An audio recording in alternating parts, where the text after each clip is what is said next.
बिस्मिल्लाहिर्रहमानिर्रहीम। हम लोगों ने चैप्टर 8 शुरू किया है जी, दैट इज क्या नाम है जी, कोसाई कॉन्ट्रैक्ट। ऑलरेडी हमें इसका हल्का सा टाइप्स ऑफ कॉन्ट्रैक्ट हम पढ़ रहे थे जब चैप्टर नंबर 3 के अंदर। अगर आप चैप्टर नंबर 3 की बिल्कुल इनिशियल स्लाइड देखें तो वहाँ हमने कॉन्ट्रैक्ट को 3 हिस्सों में बांटा था, ठीक है ना। फॉर्मेशन के एतबार से, परफॉर्मेंस के एतबार से और एग्जीक्यूशन के एतबार से, ऐसे ही है ना। तो फॉर्मेशन के एतबार से हमने कॉन्ट्रैक्ट को 3 हिस्सों में बांट लिया था। कौन कौन से जी? एक्सप्रेस कॉन्ट्रैक्ट, एम्प्लॉयड कॉन्ट्रैक्ट और कोसाई कॉन्ट्रैक्ट। असल में कोसाई कॉन्ट्रैक्ट एम्प्लॉयड कॉन्ट्रैक्ट ही की थोड़ी सी रिफाइंड शक्ल है, ठीक है ना। इस चैप्टर में हम 5 कोसाई कॉन्ट्रैक्ट के बारे में थोड़ी सी डिटेल पढ़ेंगे। पहले हमने इसको जरा अपने लेवल पे पढ़ा हुआ है, अब थोड़ी इसकी डिटेल आ जाएगी। Kosai contract is an obligation imposed by law, क्योंकि कॉन्ट्रैक्ट को हम ऑलरेडी डिफाइन कर रहे हैं। Contract is an obligation imposed by law in the absence of any agreement between party. इसी को ही तो एम्प्लॉयड कह रहे थे, ठीक है ना।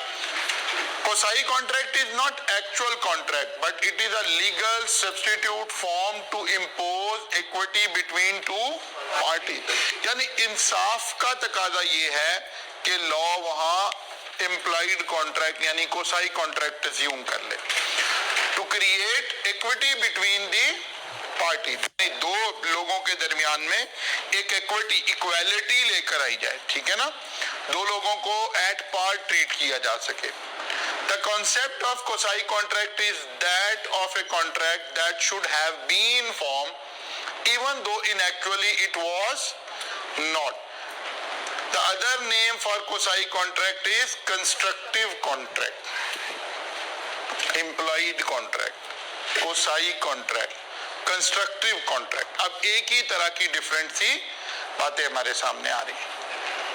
वो कह रहे कि असल में सिचुएशन ने, यानी ऐसा कहिए कोसाई कॉन्ट्रैक्ट क्या है? इम्प्लाइड बाय लॉ, ठीक है ना।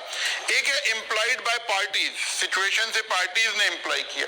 नहीं, लॉ कहता है अगर ये सिचुएशन हुई तो लॉ ने ये इम्प्लाई कर लिया, implied by law. The other name is constructive contract, Kosai contract. Kosai contract में हमारे पास कौन कौन से सेक्शंस आ रहे हैं?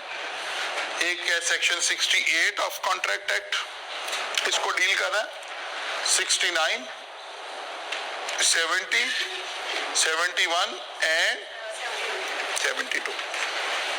यानी we can say there are 5 different situation जिसको लॉ ने क्या कर लिया है?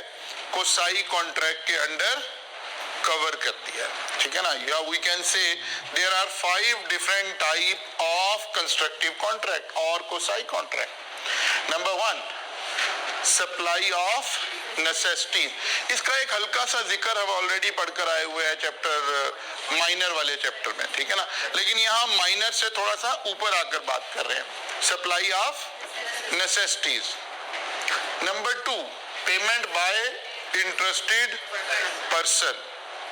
Number 3, person enjoying benefit of non-gratuitous act.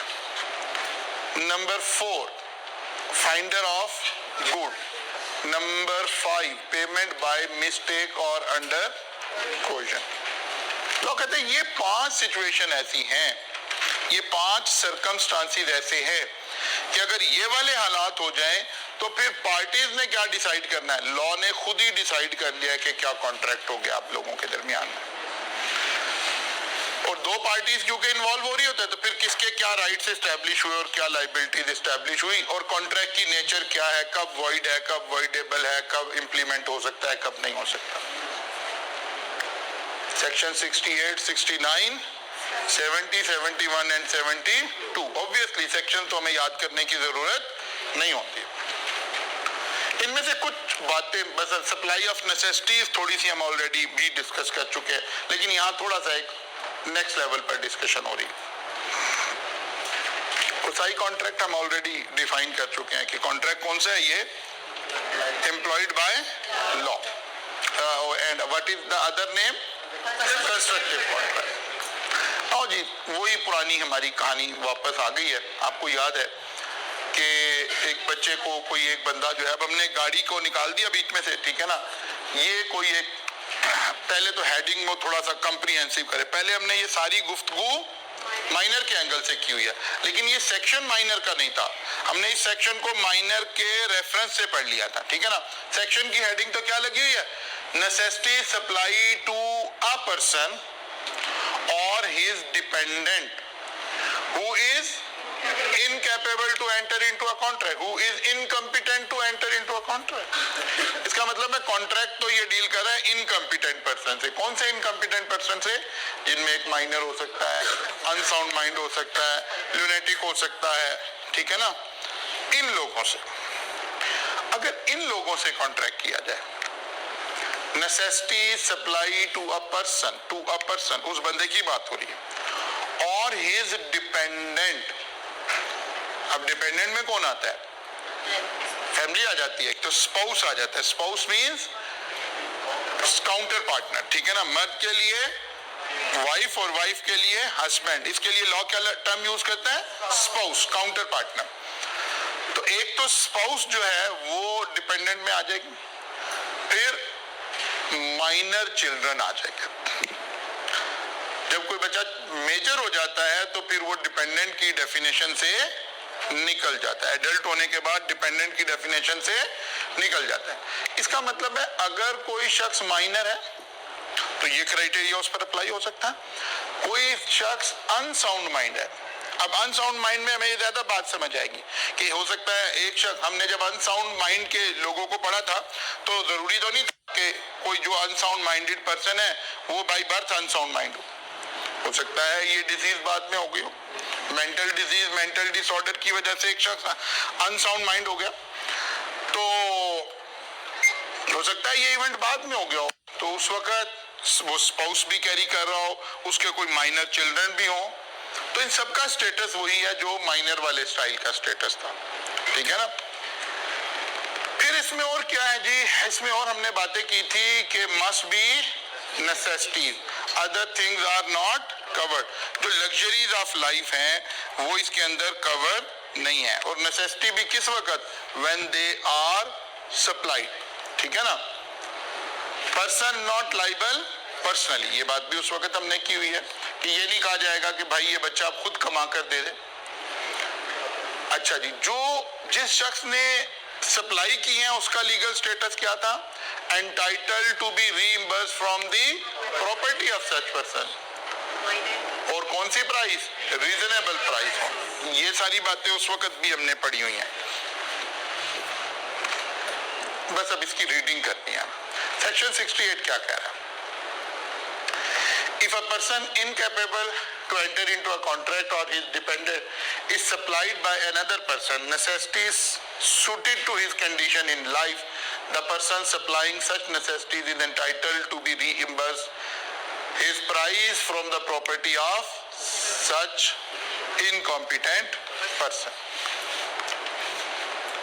It is already known that any contract with a minor, lunatic or incompetent person is void ab initio. The person who is legally required to be reimbursed cannot bring a suit against such an incompetent person. However, reimbursement can be claimed only through the property of such person. अब ये ताकि आपको कुछ अल्फाज मिल जाए लिखने के लिए, ये सब कुछ वो लिखा हुआ है। Notice that such a claim is against the property of the minor or the person of unsound mind and they are not personally liable. यानी प्रॉपर्टी नहीं है तो they are not liable, ठीक है ना। अगर प्रॉपर्टी नहीं है तो they are not liable. जो क्लेम दायर हो रहा है वो कैसे हो रहा है, थ्रू प्रॉपर्टी हो रहा है। प्रॉपर्टी है तो ये अमाउंट रिकवर हो सकती है, और रिकवर भी कौन सी अमाउंट हो सकती है, रीजनेबल प्राइस रिकवर हो सकती है। नहीं, डिस्क्वालिफाइड बाय लॉ नहीं है। इनकम्पिटेंट में बस ये लोग ही हैं, अनसाउंड माइंड है, ठीक है ना, और माइनर है, और वही मेंटली इल लोग जो है, यही लोग। देखिए जी, एक सिनेरियो थोड़ा डिस्कस करते हैं. Habib supplies necessities to the wife and children of Arsalan, a minor.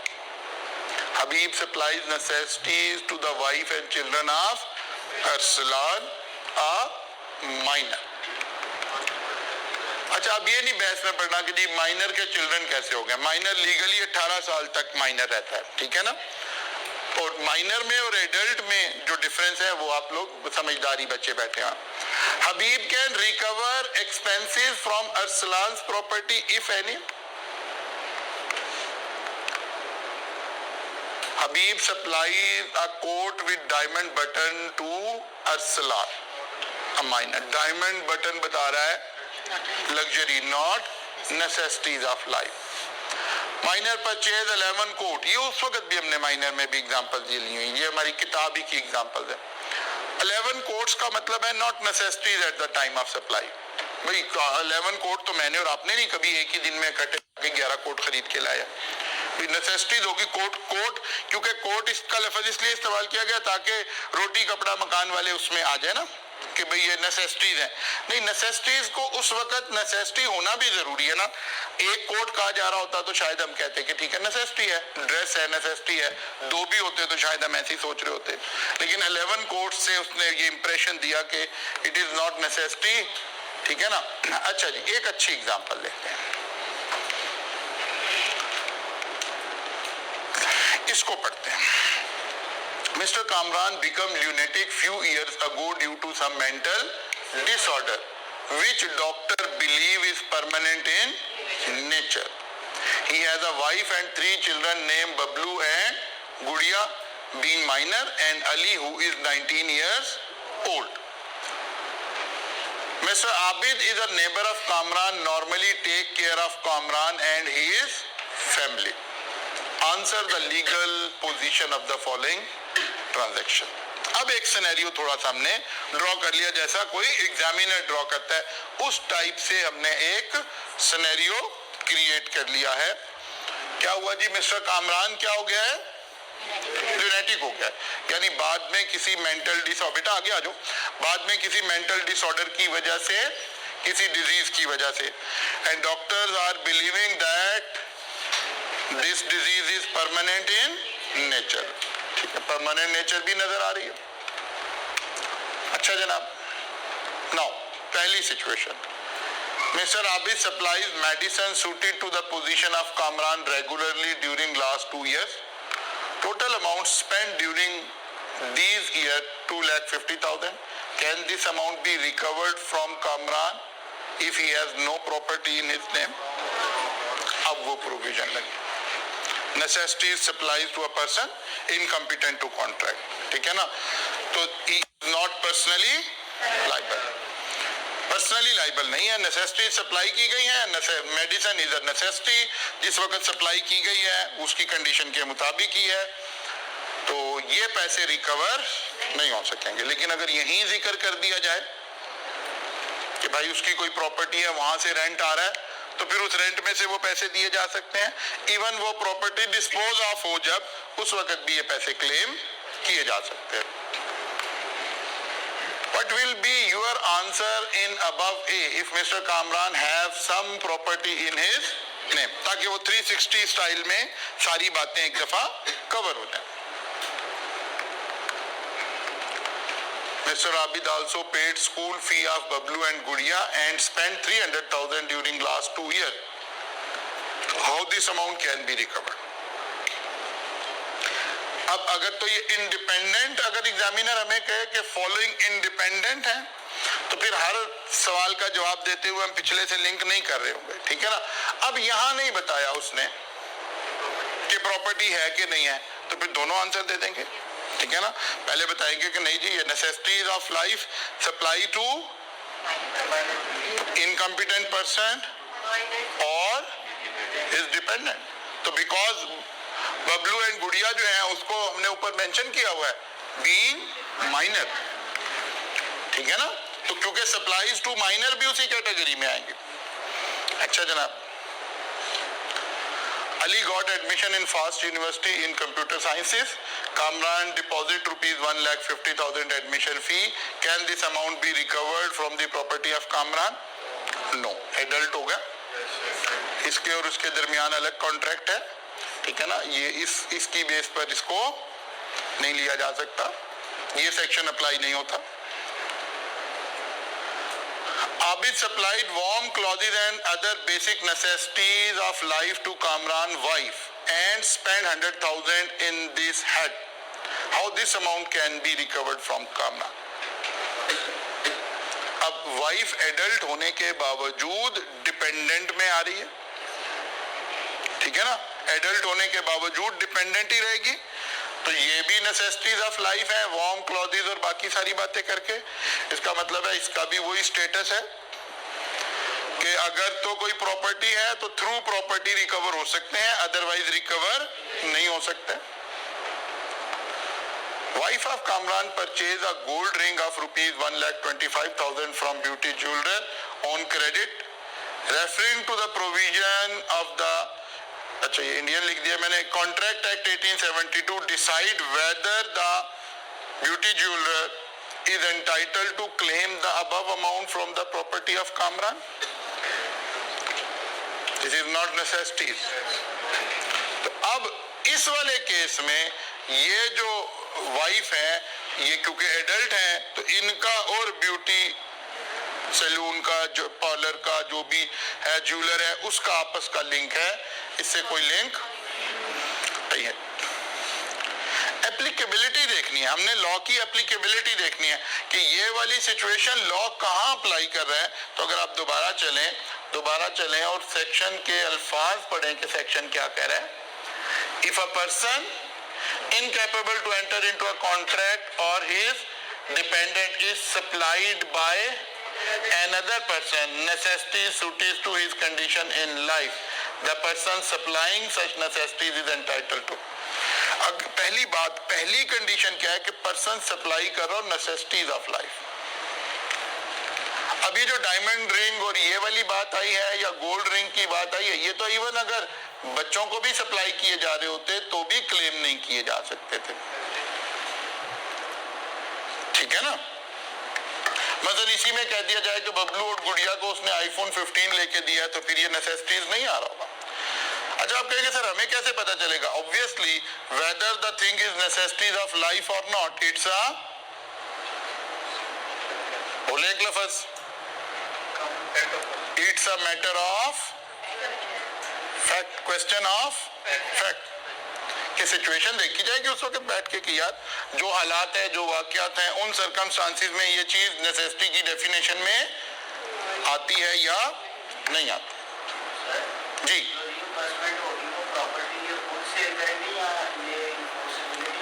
नहीं, जाना तो उधर से पड़ेगा, थ्रू कोर्ट ही आएंगे, ठीक है ना, थ्रू कोर्ट ही आएंगे. ऐसे तो कोई भी किसी की प्रॉपर्टी सेल कर देगा ना, फिर कोर्ट ऑर्डर के अगेंस्ट ही हो रही होगी बात. अच्छा जनाब, अब थोड़ी सी कहानी आगे लेकर चलते हैं. ये कौन है जी, मिस्टर ए. ये टेनेंट है और ऑनर कौन है, मिस्टर बी. मिस्टर ए ने मिस्टर बी से घर किराए पे लिया है. Mister B not paying property tax. आपको पता है जो प्रॉपर्टी टैक्स है वो ऑनर के ऊपर लगता है, टेनेंट के ऊपर नहीं लग रहा था. मसलन अगर इस कॉलेज में राइज यहाँ टेनेंट है तो जो इसका प्रॉपर्टी टैक्स है that should be paid by honour, ठीक है ना. अच्छा जी, अब गवर्नमेंट जो है जब प्रॉपर्टी टैक्स पे नहीं कोई बंदा कर रहा तो गवर्नमेंट क्या करती है भाई, गवर्नमेंट पहले उसको नोटिस भेजती है, फिर रिमाइंडर भेजती है, फिर आखिरी गवर्नमेंट के पास एक ऑप्शन होती है कि क्या करते हैं, सील कर दे उस प्रॉपर्टी को. यानी गवर्नमेंट ऑफिसर्स आते हैं और उस घर में मौजूद बंदों को बेल बजा के कहते हैं यार बताएं आपने अंदर रहना है कि बाहर रहना है, हम घर लॉक करने लगे, और इसे एक ऑफिशियल सील लगा दी जाती है, ठीक है ना.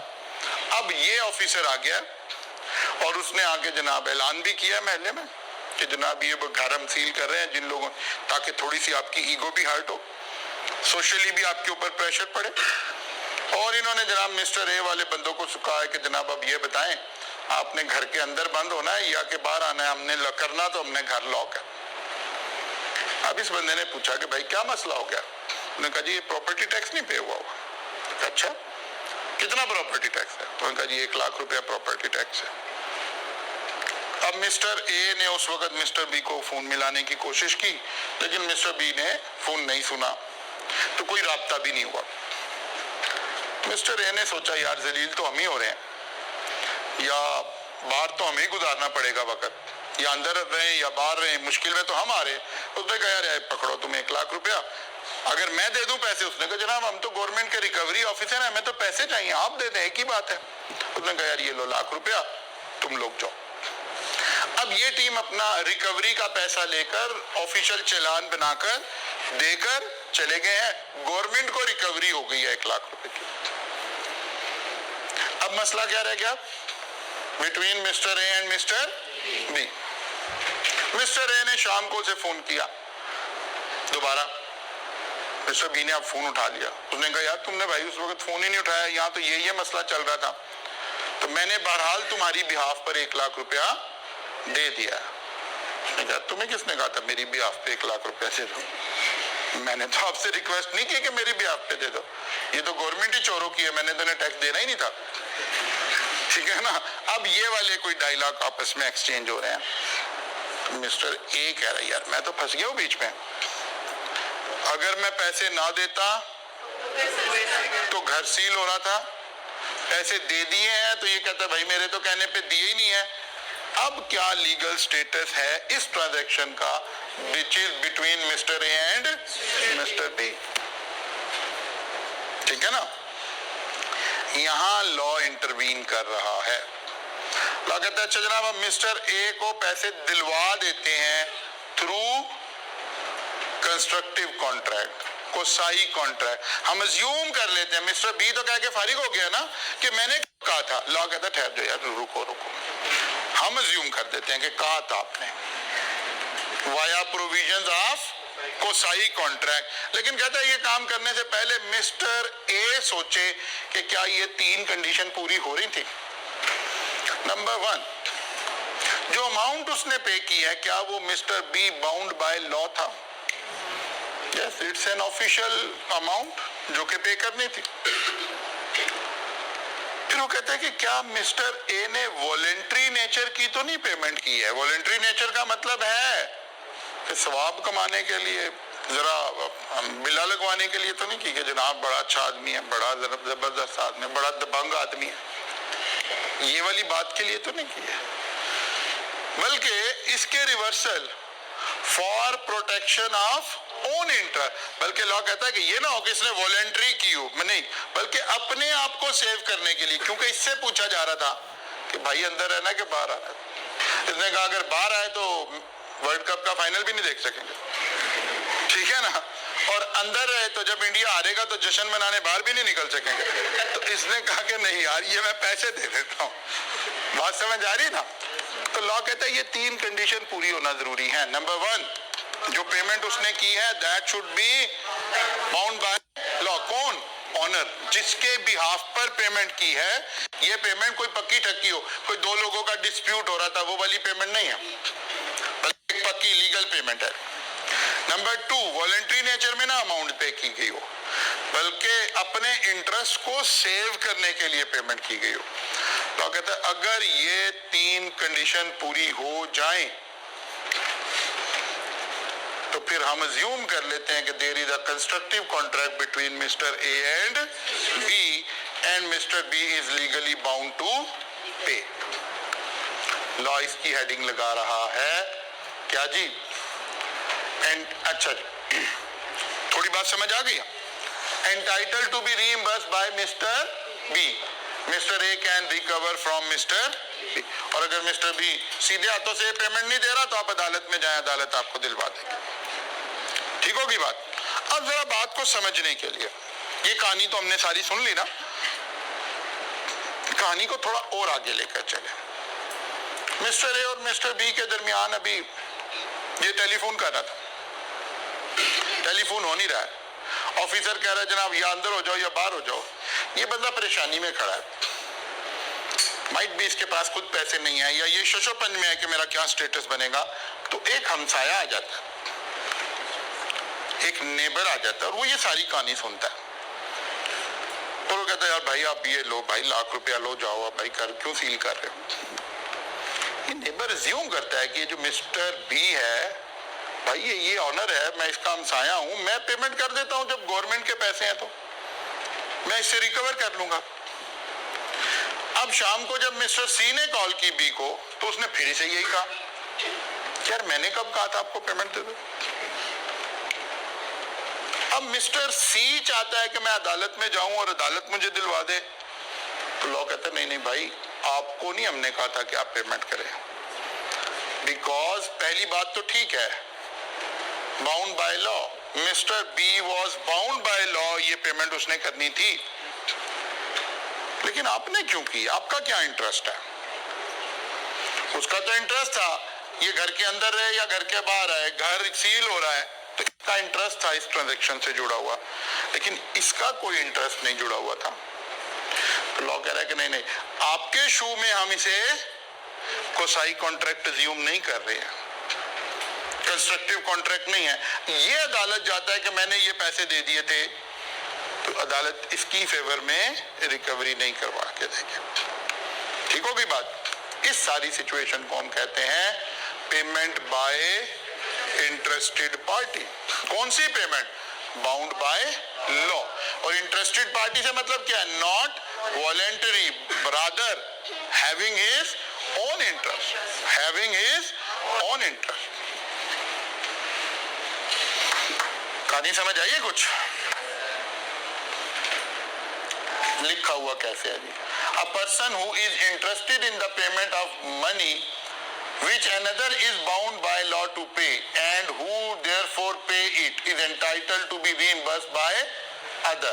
Thus the essential requirement of this section is number 1, payment made should be bona fide for the protection of one's interest. वो कहते हैं अपनी फेवर में हमने पेमेंट की है, हमने बी की फेवर में, ऑनर की फेवर में नहीं की है, बल्कि अपनी फेवर में की है। Payment should not be a voluntary nature, payment must be such as the other party was bound by law. वही 3 कंडीशन अगर ये पूरी हुई है तो लॉ क्या अज्यूम कर रहा है? लॉ अज्यूम कर रहा है कि ये कॉन्ट्रैक्ट कौन सा है? कोसाई कॉन्ट्रैक्ट है। बिल्कुल है, सिलेबस तो ऑलरेडी हमने बताया हुआ ना, चैप्टर नंबर 6, ठीक है, चैप्टर नंबर 6। अच्छा जी, कुछ बात समझ आ रही है कि नहीं?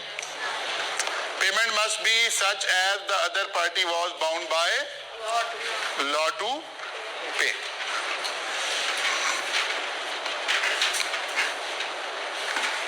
अच्छा जी, अब यहाँ कई सारी एग्जांपल आ जाएंगी। बाद दफा कहेगा हमने लैंड ली हुई थी, गवर्नमेंट का टैक्स नहीं पे किया, बाद दफा कहता है बिजली का बिल नहीं पे किया हुआ था, मीटर काटने आ गए थे। तो ये सारी सिचुएशन ऐसी है ना, आप किसी जगह किराएदार हैं और उसका कोई प्रीवियस बिल पे नहीं हुआ और वो आ गया मीटर काटने के लिए, तो अब आप क्यों पे कर रहे हैं? बिकॉज आप इंटरेस्टेड पार्टी हैं। अगर मीटर बिजली का कट जाएगा तो बिजली के बगैर तो आप ही रह रहे होंगे, या गैस का कट जाएगा, यूटिलिटी का कोई भी मीटर अगर डिस्कनेक्ट कर दिया जाएगा तो आप प्रॉब्लम में आएंगे। तो आपने ये सोचकर पैसे अदा कर दिए कि यार ठीक है कोई बात नहीं है, मैं रिकवर कर लूंगा। अच्छा, एक रीजन और भी होती है आमतौर पर, अगरचे लॉ ने ये रीजन उठाई नहीं है। मिस्टर ए कहता है यार कोई नहीं, मैंने किराया तो पे करना ही है ना, मैं उसमें से काट लूंगा। थोड़ा सा इंसान ऐसी सिचुएशन में सिक्योर भी फील कर रहा होता है, ठीक है ना, यार मैं तो रिकवर कर ही लूंगा। लेकिन अगर सामने वाला आदमी कहे कि भाई मैंने आपको कब कहा था, तो फिर क्या लीगल स्टेटस है? तो लॉ वो बता रहा है कि किन सर्कमस्टांसिस में आप ये कलेक्टिव विजडम अप्लाई कर सकते हैं कि चलो मैं पे कर सकता हूँ, कर देता हूँ, और कब नहीं कर सकते हैं। तो लॉ ने बताया अगर ये 3 कंडीशन पूरी हो रही हो फिर आप पेमेंट कर देंगे, तो बिकॉज लॉ इसको इस सेक्शन में कोसाई कॉन्ट्रैक्ट अज्यूम कर लेगा कि आप दो के दरमियान एग्री किए बगैर भी कॉन्ट्रैक्ट मौजूद था कि जनाब आप ये पेमेंट कर दें। लेकिन अगर इस बंदे ने कर दी तो फिर लॉ ये अज्यूम नहीं करेगा। क्लियर हो गई बात जी? अच्छा जनाब, फिर लॉ एक और बात आपको समझा रहा है। जो काम है ना, हम कोई भी काम कर रहे हैं, लॉ इसको दो हिस्सों में बांट लेता है। एक के लिए हम लफ्ज इस्तेमाल करते हैं ग्रेटिचुअस वर्क, और दूसरे के लिए हम इस्तेमाल करते हैं नॉन ग्रेटिचुअस वर्क। ग्रेटिचुअस वर्क का मतलब है डन फ्री ऑफ चार्ज, यानी आप सवाब की नीयत से, माशरे को पे बैक करने की नीयत से, एक अच्छे जेस्चर की वजह से आप ये काम कर रहे हैं, आप पैसे लेने के लिए ये काम नहीं कर रहे हैं। और नॉन ग्रेटिचुअस का मतलब है डन विद चार्ज, यानी आप पैसे चार्ज करेंगे। अब लॉ कहता है कि जब कोई काम हो रहा है, होने लगा है, तो हमें ये भी देखना, it's a matter of fact whether the work is gratuitous or non gratuitous। ये कंडीशन, सर्कमस्टांसेस, हालात बताएंगे। मसलन आप रोड पर खड़े हैं और एक ऑटो वाला, कोई कैब वाला आकर आपके पास स्लो होकर गुजर रहा है, तो ये ग्रेटिचुअस वर्क करना चाह रहा है कि नॉन ग्रेटिचुअस? नॉन ग्रेटिचुअस। हमें समझ आ रही है कि यार वो बेसिकली एक ऑफर करवा रहा है कि यार भाई अगर आपने जाना है तो मेरी सर्विसेज हाजिर हैं, लेकिन ये सर्विसेज के पैसे लेगा। ठीक है ना? इसी तरह से आप चले गए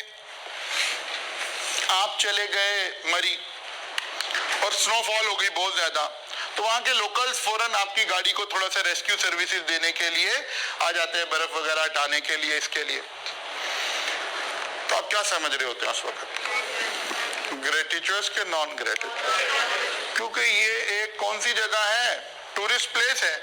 यहाँ तो सब लोगों की का जो जरिया माश है वो आपकी टूरिज्म के साथ ही अटैच है, तो वो भी कोई ना कोई आपसे पैसे चार्ज करेंगे डेफिनेटली। इसी तरह से और आगे चलिए जनाब, आप रोड साइड पर जा रहे थे और गाड़ी खराब हो गई, तो एक करैक्टर आपको पता नहीं कहां से ही आ जाते हैं, उस वक्त वहीं फिरते रहते हैं, बेसिकली इन लोगों का काम ही है। तो एक बंदा आ जाएगा बाइक पे, वो आके कहेगा अच्छा गाड़ी खराब हो गई जी, मैं आपको स्टार्ट कर देता हूँ। रेस्क्यू सर्विसेज आपको एक किस्म की वहां प्रोवाइड कर देगा। इवन ये जैसे आप कैनाल रोड पे जा रहे हैं ना, और आपकी बाइक पंक्चर हो गई है, अब कैनाल रोड के ऊपर ठोकर से लेके माल तक, बल्कि और आगे तक कोई ऐसा कोई पंक्चर की दुकान कोई ऐसी नहीं है, लेकिन आप देखिएगा अगले 10 मिनट के अंदर ही आपके पास बंदा पहुंच जाएगा कि जी मैं यहीं पंक्चर लगा देता हूँ आपको। ठीक है ना? तो ये कौन लोग हैं, ये सब कौन सी सर्विसेज प्रोवाइड कर रहे हैं? Non gratuitous. इसी तरह से सिग्नल पर खड़ा हुआ कोई शख्स, आप गाड़ी आपने खड़ी की और आपकी फ्रंट स्क्रीन जो है उसको साफ करने के लिए आ गया, तो ये इसलिए आ रहा है कि यार बड़ा अच्छा है, कोई नेकी का काम करने आया है। नहीं, he is expecting some amount from you. कौन सा काम कर रहा है?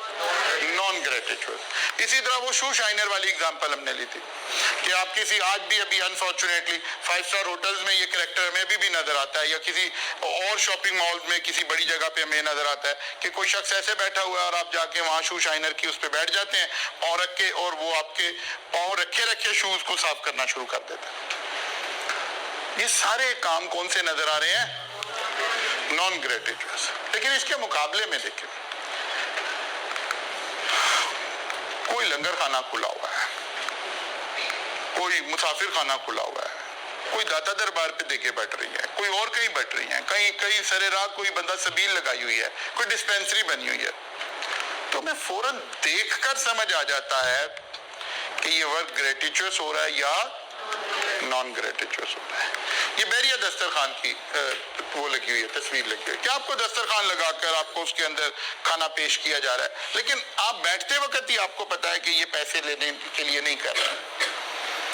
तो लॉ ने असल में पहले ही दो हिस्सों में डिवाइड कर लिया है कि कुछ काम ग्रेटिचुअस वर्क हो रहे हैं और कुछ काम नॉन ग्रेटिचुअस हो रहे हैं। तो कहते हैं कि अगर कोई काम intended to be non gratuitous हो, नजर आ रहा हो as a matter of fact कि ये काम कौन सा है, नॉन ग्रेटिचुअस है, और डिलीवर्ड लॉफुली, यानी और आपने वो सर्विसेज ले ली हैं, बेनिफिट रिसीव कर लिया है, the person enjoyed the benefit, तो फिर लॉ कहता है आपके ऊपर सेक्शन 70 लग गया। क्या मतलब? क्या ये बंदा जब रेस्क्यू सर्विसेज देने आया, पहले तो ये बंदा आराम से खड़ा रहा, जब उसने सारी गाड़ी रिकवर कर ली तो गाड़ी स्टार्ट करने लगा तो उसने कहा भाई, उसने कहा मैंने आपको कब कहा था, मैं तो समझा तुम लोग मेहमान नवाज हो, तुमने देखा कि हमारे इलाके में एक बंदा आया हुआ मेहमान, तो उसकी गाड़ी फंस गई है। तो इस बंदे ने बेलचा रखा यहाँ पे, उसने कहा बताता हूँ तुम्हारी मेहमान नवाजी मैं करता हूँ तुम्हारी, ठीक है ना। इसी तरह ये बंदा ये बंदा ये बंदा ये बंदा, इनमें से कोई ये नहीं कह सकता कि भाई मैंने आपको नहीं कहा था। बल्कि ये तमाम काम जिस तरह की एग्जांपल्स हमने यहाँ रिप्रोड्यूस की हैं, ये सब लॉ इसको कौन से काम ले रहा है? Non gratuitous person enjoying benefit of non gratuitous act या गुड्स या services. Where a person lawfully does anything for another person or deliver anything to him, not intended to do so gratuitously, and such other person enjoy the benefit thereof, the latter is bound to make compensation to the former in respect of or to restore the thing so done or delivered. Following condition must be satisfied before any right of action arises under this section. वो कहते हैं अगर तो कोई ऐसी situation है कि चीज को बंदा पैसे नहीं दे रहा, आप वापस रेस्टोर कर सकते हैं, तो फिर तो ऐसे हो सकता है। लेकिन इनमें से अक्सर एग्जांपल्स ऐसे हैं जो बाद में रेस्टोर नहीं होंगी। गाड़ी अब निकाल दी, अब दोबारा फंसाएंगे कैसे उसे हम वहां पर, ठीक है ना। शू हमने साफ कर दिया, यानी ये वाली मुराद है, ठीक है ना। लेकिन अगर कहीं बहुत ही काम हो गया और कोई ऐसा काम है तो लॉ कहता है ठीक है भाई, अगर मसलन एक गाड़ी वाला वो शू निकाल दे, वो फ्यूज निकाल दे जो उसने ठीक किया। लेकिन लॉ कह रहा है कि नहीं यार, अगर ये सारा बात हो रही है ना, तो फिर क्या करें कि वो कंपनसेट करे उसको। Thing must have been done lawfully, the person doing the act should not have intended to do it gratuitously, the person from whom the act is done must have enjoyed the benefit. तो फिर ये क्या करे? bound to make compensation to the former.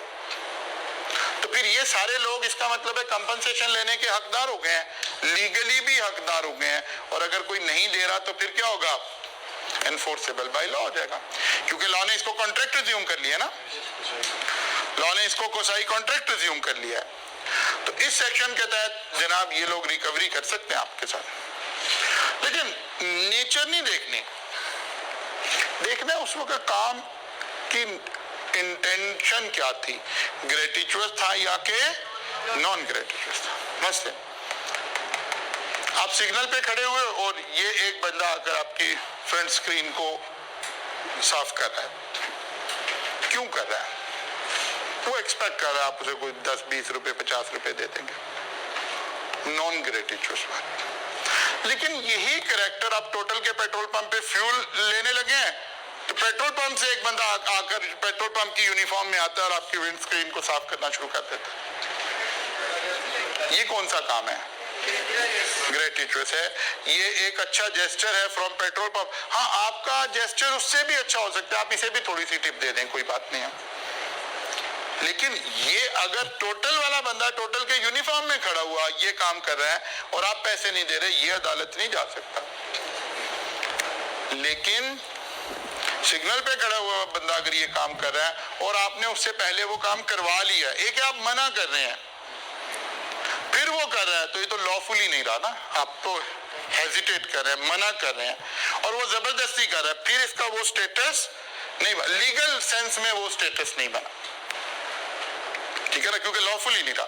कोई शख्स मेरी गाड़ी की कोई भी सर्विस मेरी मर्जी के बगैर तो नहीं कर सकता। इसी तरह से कोई नेक आदमी है, कोई जरा अपने मन की सफाई के लिए, अपने नफ्स की सफाई के लिए कोई काम कर रहा है, कोई कहीं खड़ा हुआ है किसी मस्जिद के अंदर, आपके शू पॉलिश कर देता है या आपके शू पकड़ के शू रैक में रख देता है, या अभी ये राइविंड का इज्तिमा खत्म हुआ, वहां बहुत सारे लोग खिदमत पर लगे हुए होते हैं, क्या वो नॉन ग्रेटिचुअस काम कर रहे हैं? नहीं, वो ग्रेटिचुअस काम कर रहे हैं, ठीक है ना। उनका मकसद ही उस वक्त लोगों को सर्व करना है, पैसे लेना नहीं है, ठीक है ना। मतलब आप प्राइवेट के इज्तिमा पे चले जाएं तो वहाँ बहुत सारे लोग जो है वो खिदमत में लगे हुए हैं, कोई आपको पानी ला के दे रहा है, कोई वो कुछ और कर रहा है, कोई वॉशरूम की लाइन में वहां सफाई कर रहा है, कोई कुछ कर रहा है। वो सब लोग एक नेक काम करने के लिए उसका रिटर्न वो आखिरत में लेना चाहते हैं, अल्लाह से लेना चाहते हैं, वो अपने नफ्स को पाक रखना चाहते हैं, अपनी अना और उसको जरा ठीक रखना चाहते हैं। या इसी तरह से बहरिया दस्तरखान और फलां दस्तरखान और ये सारा कुछ, ये उस कैटेगरी में फॉल नहीं करते। तो लॉ पहले से ही कामों को दो हिस्सों में बांट के चल रहा है कि अगर ग्रेटिचुअस वर्क है तो फिर लीगल स्टेटस और है, और अगर नॉन ग्रेटिचुअस वर्क है तो फिर लीगल स्टेटस और है, डिफरेंट है, फिर डिफरेंटली बिहेव करना पड़ेगा। तो 3 सेक्शन हमने पढ़ लिए हैं फ्रॉम कोसाई कॉन्ट्रैक्ट, ठीक है ना। कोसाई कॉन्ट्रैक्ट हम क्या किसको देते हैं? एक ऐसा contract which is imposed by law, law ने उसको हमारे ऊपर इम्पोज कर दिया है। कितने इस तरह के कॉन्ट्रैक्ट थे? 5 कॉन्ट्रैक्ट थे जहां लॉ ने अज्यूम किया कि भाई ये सारी सिचुएशन जो है इनको हम क्या कह रहे हैं? कंस्ट्रक्टिव कॉन्ट्रैक्ट कह रहे हैं। सेक्शन 68 हमने देख लिया, 69 हमने देख लिया और 70 हमने देख लिया। Person enjoying benefit of non gratuitous work. तो एक ही तरह का, अगर ये 2 भी हम आज ही कर देंगे तो आपने कहना सर ने एक ही दिन में पूरा चैप्टर करा दिया। तो बस जरा चैप्टर की रिस्पेक्ट को बहाल रखने के लिए हम यहाँ रुक रहे हैं, ताकि कल आकर इंशाल्लाह ताला यहाँ से फर्दर आगे चलेंगे। 8 चैप्टर कंप्लीट हो गए हैं ऑलमोस्ट, ठीक है ना। हमारा टारगेट क्या था? नवंबर में कॉन्ट्रैक्ट एक्ट खत्म करने का, ठीक है ना। और इंशाल्लाह ताला नवंबर में हम बड़े आराम से कॉन्ट्रैक्ट एक्ट को खत्म कर लेंगे। और फिर इंशाल्लाह ताला आपको वैसे भी पता है, जब हम शुरू कर रहे थे तो हमने कहा था कॉन्ट्रैक्ट का वेटेज 50% है, ठीक है ना। अगर आप सिलेबस भी देखें तो कॉन्ट्रैक्ट का वेटेज 50% है। तो half of the syllabus almost अगले 1 वीक में खत्म हो जाएगा इंशाल्लाह ताला से। फिर हम इसके साथ टेस्ट सिस्टम शुरू करेंगे, थोड़े एक्सटेंसिव टेस्ट लेने शुरू करेंगे। अभी भी आप टेस्ट दे रहे हैं, सब बच्चे टेस्ट दे रहे हैं और आप उसकी तैयारी भी करें साथ साथ। लेकिन इंशाल्लाह जैसे ही कॉन्ट्रैक्ट, बल्कि खत्म होना ही जरूरी नहीं है, मैं आजकल में आपको नए सवाल, नया कंटेंट प्रोवाइड करूंगा। फिर हम उन सवाल और उस कंटेंट से सारे कॉन्ट्रैक्ट को दोबारा से रिवाइज करना शुरू करेंगे इंशाल्लाह ताला। कल मुलाकात होगी, यहाँ से आगे चलेंगे इंशाल्लाह।